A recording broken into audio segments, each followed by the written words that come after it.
31 അധ്യായം സൂറത്ത് ലുഖ്മാനിലെ 15 വചനത്തിന്റെ അവതരണ പശ്ചാത്തലം. സഅദ് ബിൻ അബി വക്കാസ് റളിയല്ലാഹു അൻഹു വളരെ ചെറുപ്പത്തിൽ തന്നെ ഇസ്ലാം സ്വീകരിച്ച വ്യക്തിയായിരുന്നു. അദ്ദേഹം തന്റെ മാതാവിനെ അങ്ങേയറ്റം സ്നേഹിക്കുകയും ബഹുമാനിക്കുകയും ചെയ്തിരുന്നു. സഅദ് ഇസ്ലാം സ്വീകരിച്ച വാർത്ത അറിഞ്ഞപ്പോൾ അദ്ദേഹത്തിന്റെ മാതാവ് ഹംന കടുത്ത ദേഷ്യത്തിലായി.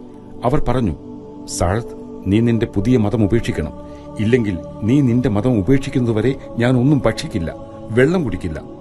ദിവസം 1 കഴിഞ്ഞു, 2 കഴിഞ്ഞു. അവരുടെ ശരീരം തളർന്നു, ബോധം കെട്ട് വീഴാൻ തുടങ്ങി. സഅദിനെ സംബന്ധിച്ചിടത്തോളം ഇത് വലിയൊരു പരീക്ഷണമായിരുന്നു. ഒരു വശത്ത് തന്റെ പ്രിയപ്പെട്ട ഉമ്മ, മറുവശത്ത് സത്യമെന്ന് താൻ ഉറച്ചു വിശ്വസിച്ച മതം. ജനങ്ങൾ സഅദിനെ കുറ്റപ്പെടുത്തി. നീ നിന്റെ ഉമ്മയെ കൊല്ലാൻ പോവുകയാണോ?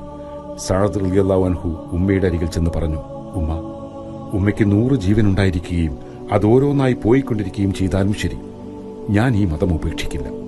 അതുകൊണ്ട് ഉമ്മയ്ക്ക് വേണമെങ്കിൽ ഭക്ഷണം കഴിക്കാം, വേണ്ടെങ്കിൽ കഴിക്കാതിരിക്കാം.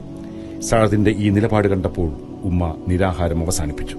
ഈ സന്ദർഭത്തിലാണ് സൂറത്ത് ലുഖ്മാനിലെ 15 ആയത്ത് അവതരിച്ചത്.